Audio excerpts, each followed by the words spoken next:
Assalamualaikum warahmatullahi wabarakatuh. Alhamdulillah. Alhamdulillahilladzi hadana li hadza wa ma kunna linahtadiya laula an hadanallah. Asyhadu an la ilaha illallah wahdahu la syarikalah wa asyhadu anna Muhammadan abduhu wa rasuluh alladzi la nabiyya ba'da. Nah, kita bincang, ngobrol ya, bincang, ngobrol, ngopi, ngobrol pintar. Jadi kalau kita mau ngelihat di masyarakat Indonesia pada umumnya ya, kita familiar dengan salawatan ya. Salawat ala nabi. Kemudian prakteknya di tengah masalah ada salawatan. Redaksinya banyak ya. Allahumma sholli ala Muhammad diantaranya kan. Innallaha wa malaikatahu yusholluna ala nabi. Ada salawat naria, ada salawat banyak. Kemudian kesininya jadi ada istilah tawasul, kemudian prakteknya sama ya, salawatan. Nah kemudian kalau kita ngurut sejarah kapan salawatan itu terjadi, ada di Indonesia kan? Nah ternyata dulu zaman wali, sunan gitu kan, haji yang pertama ke Arab, kemudian dia kemas ya. Jadi dulunya kan di kita ini animis, dinamis ya, Hindu Buddha. Kemudian Hindu Buddha itu suka ada acara-acara kumpulan ya. Kemudian bacaannya ya tentu bacaan animis gitu kan. Nah, dakwah kultur Islam yang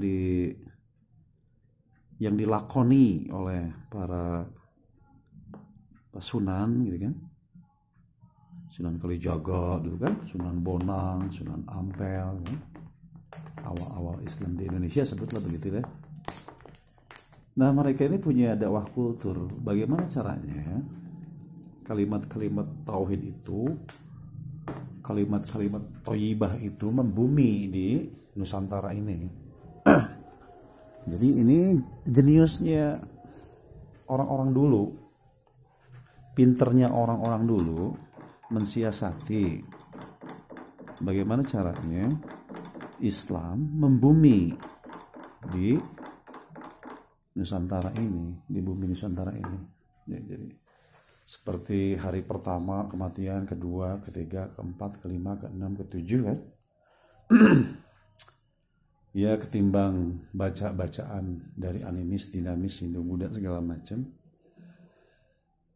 digantilah oleh para sunan itu ya dengan bacaan yang bisa mendatangkan kebaikan gitu. Nah itu kalimat salawat itu ya. Kemudian di situ ada dibacakan surat-surat pendek kan, Falak Binas terutama ya. Falak Binas itu Al-Ikhlas, Al-Falak, Al-Anas biasanya nggak pernah ketinggalan. Kemudian kan kalimat tauhid, subhanallah, alhamdulillah, Allahu Akbar kan gitu. Nah itu terus ditanamkan di masyarakat oleh para sunan, pemuka-pemuka agama Islam dulu, untuk mengganti bacaan. Nah kemudian sampai sekarang itu fenomena itu masih terjadi ya. Jadi itu sholawat itu yang ibu-ibu suka sholawatan, bapak-bapak di kampung-kampung ya sebut sajalah sholawat bil lisan gitu kan. Jadi sholawat dengan lisan. Kemudian kita tenggelam pada ajaran kita Islam yang sesungguhnya. Ternyata di Islam itu tidak ada kalimat yang hanya konteksnya lisan saja. Tasdikun bi qalbi, ikrarun bil lisan, wa amalu bil arkan. Jadi konsep 3 itu harus ada dalam setiap kata di dalam ajaran Islam itu. Ya, misalkan mudahnya sodakoh. Sodakoh itu diyakini bahwa sodakoh itu mendatangkan keberkahan. Diyakini tasdikun bi qalbi, ikrarun bil lisan, kemudian kita sosialisasi, kita harus sodakoh kan gitu. Wa amalu bil arkan. Nah, dari sodakoh itu konteks amal misalnya kan, konteks mal dikeluarkan itu apa? Penghasilan yang telah kita hasilkan secara halal ya. Nah, itu tasdikun bi qalbi, ikrarun bil lisan, wa amalu bil arkan. Yakin dengan qalbi itu bahwa sedekah itu mendatangkan keberkahan, kemudian Allah janjikan surga, kan gitu. Kemudian ikrarun bil lisan, diikrarkan dengan lisan ya. Kita ajak anak, istri, sahabat, tetangga, sedekah, ikrarun bil lisan, sedekah. Wa amalu bil arkan.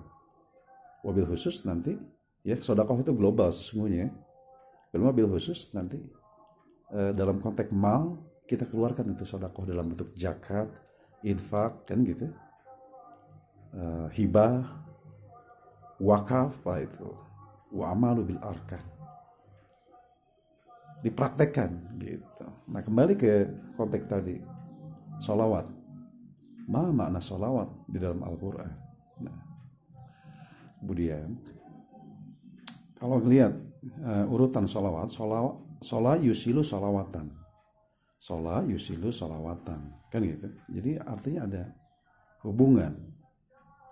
Sholawat itu hubungan.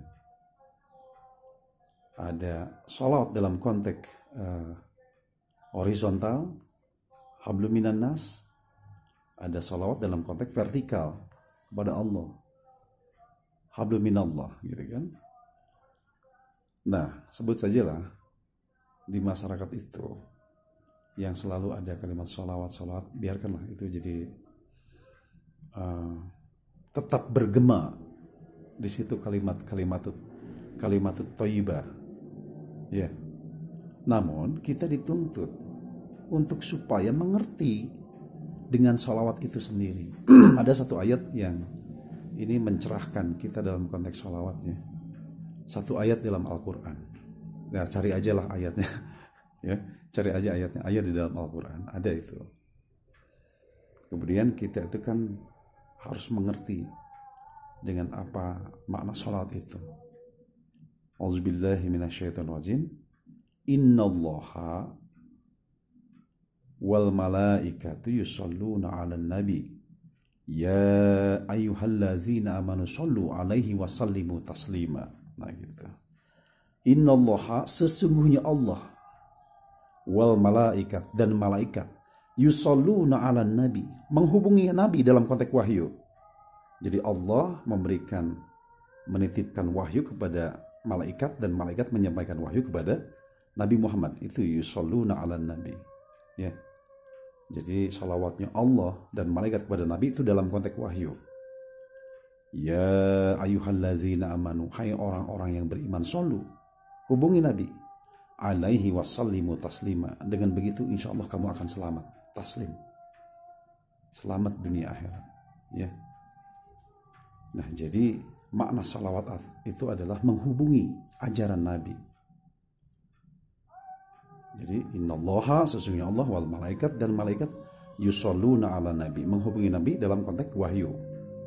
Ya ayyuhallazina amanu, ya, seruan buat orang yang beriman, shollu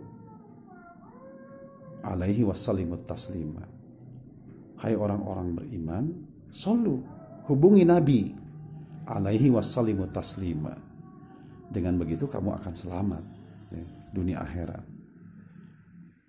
Apa yang dimaksud dengan menghubungi nabi? Dulu orang ada pertanyaan-pertanyaan tentang ibadah, tentang muamalah, tentang akidah, ya, bahkan tentang kehidupan sehari-hari dalam konteks sosial.